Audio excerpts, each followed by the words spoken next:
حضرت امام شافی کہتے ہیں کہ میں نے فقیروں سے دو باتیں بڑی پتے کی سنی اور انہوں نے مجھے بڑا نفع دیا.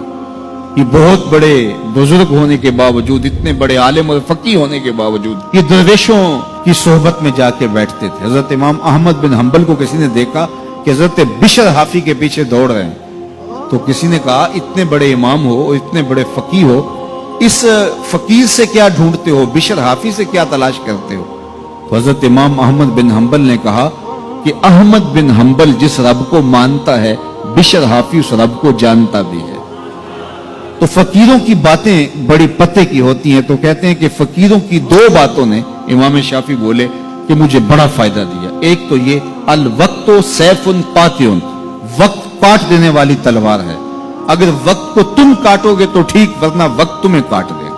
اب تمہاری مرضی ہے کہ وقت کے گھوڑے پہ تم سوار ہو کے اپنی مرضی سے وقت کو چلاؤ، یا پھر تم وقت کے رحم و کرم پہ ہو اور اس کی موجیں تمہیں جس سمت چاہیں بہا لے جائیں. اب تمہارا اختیار ہے کہ تم اپنا وقت کیسے گزارتے ہو. دوسری بات جس نے مجھے بڑا نفع دیا وہ یہ کہ اپنے آپ کو نیکی کے کاموں میں لگا دو، ورنہ نفس تمہیں برائی کے کاموں میں مشغول کر دے گا. اپنے ارد گرد تانا بانا ایسا بن لو، اپنے حالات ایسے بنا لو، اپنی دوستی ایسی وضع کر لو کہ تم نیکی کے ماحول میں رہو، ورنہ شیطان برائی کے اندر مبتلا کرنے میں دیر نہیں کرے گا اور نفس تمہیں جو ہے وہ شر میں مبتلا کر دے گا. تو فرمایا کہ کسی شخص کے اسلام کا حسن یہ ہے کہ وہ بے مقصد کاموں کو چھوڑ دے. ہم تو بعض اوقات بیٹھتے ہیں تو گھنٹوں بے مقصد بیٹھے رہتے ہیں اور قیمتی سے قیمتی وقت ضائع کرتے ہیں. ہماری زندگی بڑی قیمتی ہے، ایک ایک سانس با مقصد ہونا چاہیے. حضرت اویس کرنی رضی اللہ تعالیٰ عنہ کو حضرت عمر رضی اللہ تعالیٰ عنہ اور حضرت علی المرتضی رضی اللہ تعالیٰ عنہ ملنے گئے. حضور کا سلام دیا، حضور کا پیغام دیا. اللہ اکبر. تو ویسے کرنی تو تڑپ گئے نا، چشمان سے آنسو ہیں اور بار بار پوچھتی ہیں میرے حضور کے لبوں پہ میرا نام کیسے آیا تھا. حضور نے کہا تھا نا کوئی اویس بن عامر کو ملے اور میرا سلام دے اور اس سے کہے کہ میری امت کی بخشش کی دعا کرے. اللہ اکبر. تو یہ ملنے گئے حضور کی وصیت اور حکم کے مطابق، حضور کا سلام دیا. تو یہ بار بار کہتے تھے حضور کے لبوں پہ میرا نام کیسے آیا.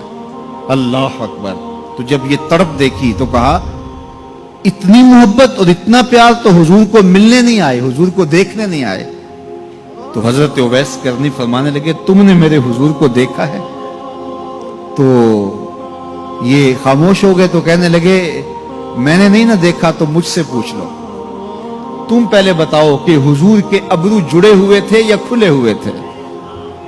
اللہ اکبر. تم نے تو حضور کو دیکھا ہے تو ذرا بتاؤ نا. پھر خود ہی فرمانے لگے جس نے نہیں دیکھا اس سے پوچھ لو. کہا کوئی قریب سے دیکھتا تو کھلے ہوئے نظر آتے، دور سے دیکھتا تو جڑے ہوئے نظر آتے. معلوم ہوا کہ حضور کی قربت میں ہی رہے ہیں اگرچہ بظاہر دور رہے ہیں. تو یہ اتنے جلیل القدر صحابی ملنے گئے، کچھ دیر باتیں کی. اس کے بعد حضرت اویس کرنی نے ہاتھ بڑھا دیے. کہا اچھا آپ نے بھی آخرت کی تیاری کرنی ہوگی، میں نے بھی کرنی، اچھا حشر کو ملیں گے. اللہ اکبر. تو وقت بہت قیمتی ہے. کسی کے اسلام کا حسن یہ ہے کہ وہ بے مقصد کاموں کو ترک کر دے. اس ویڈیو کو شیئر ضرور کیجئے، ہو سکتا ہے آپ کے ایک شیئر سے یہ بات کسی کے دل میں اتر جائے. جزاک اللہ.